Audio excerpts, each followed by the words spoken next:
দেখা যাবে কতটুকু দুধ হবে।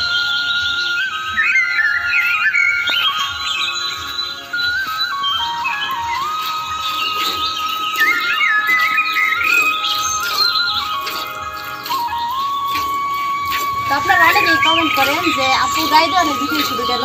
তো আমাদের অনেক ভাই ব্রাদাররা আছে যারা আপনারা গাই দোয়ানোর ভিডিওটা পছন্দ করেন, এই জন্য গাই দোয়ানোর ভিডিওটা বেশি দেওয়ার চেষ্টা করি। তো আপনারা কমেন্ট করে জানান কোন ভিডিওটা আপনাদের কাছে ভালো লাগে, তো সেটাই করার চেষ্টা করবো। তো আজকের ভিডিওটা কেমন হয়েছে কমেন্ট করে জানান। সকালবেলা যখন দুধ দোয়াই তখন আপনাদের ভাই বাসায় থাকে না, তাই ভিডিও করা হয় না। তো আজকে ভালো অবস্থা দেখে দুপুরের ভিডিওটা শেয়ার করি। আমার গরু এতই চালাক, বাছুরের জন্য দুধ রেখে দিচ্ছি। দেখেন কলার এখনো কত, কিন্তু দুধ নাই। কলার দেখেন দেখ আইনে বাছুর হয়েছে, সমস্যা নাই। মাঝে মাঝে দুপুরে দোয়াই নে বাছুরে খাওয়াই ফেলাই, বাছুরে খাইলে লাভ আছে। আইনে বাছুর বেশি বেশি করে খাওয়াইতে হবে। নাজিমের বাছুর